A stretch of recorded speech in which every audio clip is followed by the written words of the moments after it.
Hi, Assalamualaikum. This is Evi Sayono.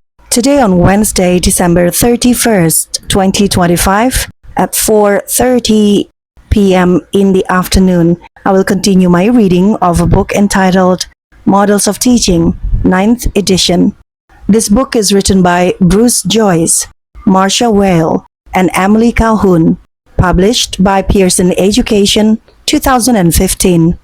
I will be continuing my reading on Part 1, Models of Teaching, a Working Professional Repertoire. Chapter 2, Building the Community of Expert Learners, Taking Advantage of Our Students' Capacity to Learn and Ours. Page 21. A school teaches in three ways: by what it teaches, by how it teaches, and by the kind of place it is.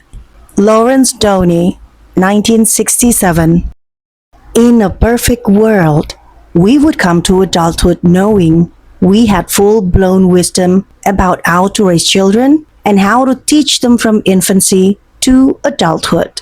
At least, we'd be aware that those knowledges and attendant skills were latent, lying just below the surface and ready to come to life when we had babies or accepted jobs as teachers. In our imperfect world, we are not so lucky. Most of us have to learn a lot about how to parent and how to teach. But we are not without equipment, because what we need does lie within us if we will allow it to find its way into our consciousness. Models of teaching and learning are designed to make that awakening a stimulating and positive adventure. Information and communication technologies, in brackets ICT, are going to help, particularly by bringing information and ideas closer to us and our children and learners all over the globe. What people bring to life: natural learning capability, curiosity, and creativity. From birth, we are programmed to reach out to living and non-living things. Think how we loved our pillow, our blanket, or some stuffed toy. We not only loved them, we imbued them with a love that they returned to us. In the most desolate circumstances, a baby will treasure a stick or a stone if that's all there is at hand. Those of us who have pets learn how much they are an opportunity to extend our capacity for love and companionship.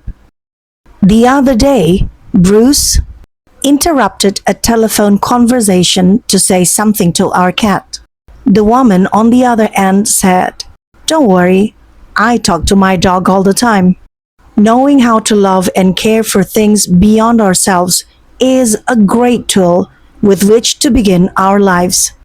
We know that we and other creatures need affection and attention, and we know something about how to provide this to others, even as we work our way through the egocentricity we were also born with.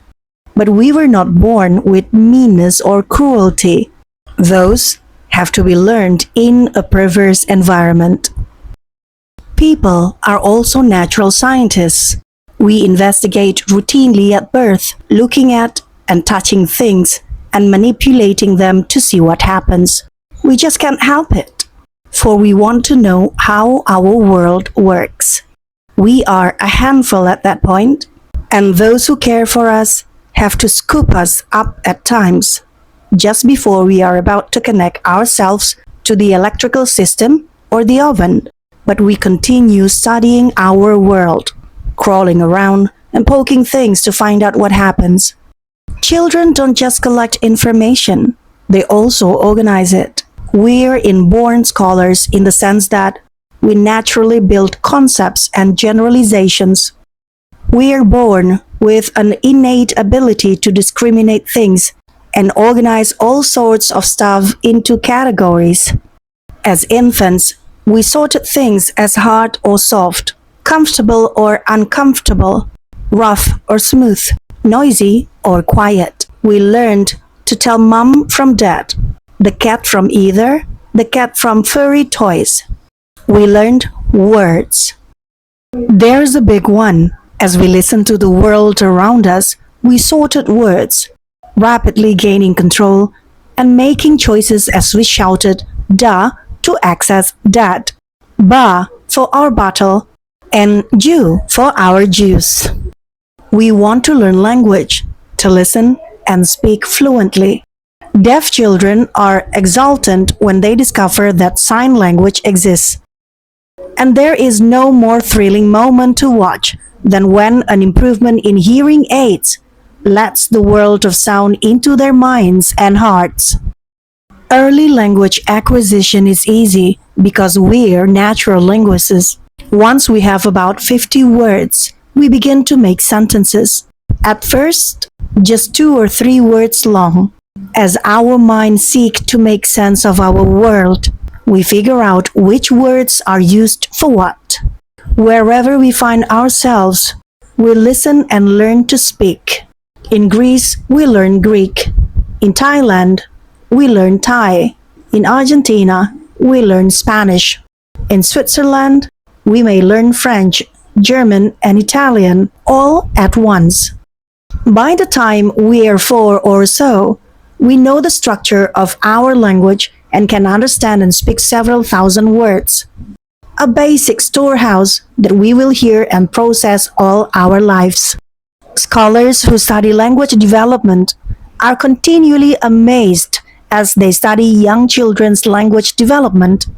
Infants progress rapidly from when they utter a first word. By age 2, the average speaking vocabulary is 500 to 600 words. By age 5, the speaking vocabulary averages about 5,000 words. By then, children are also using the basic structures of language, in brackets, such as syntax, and phonemic and phonological awareness is established for many. Page 23. There is a considerable variance. A range of 2,500 to 7,500 words is common in population that have been studied. In brackets, Baye Miller, 2010.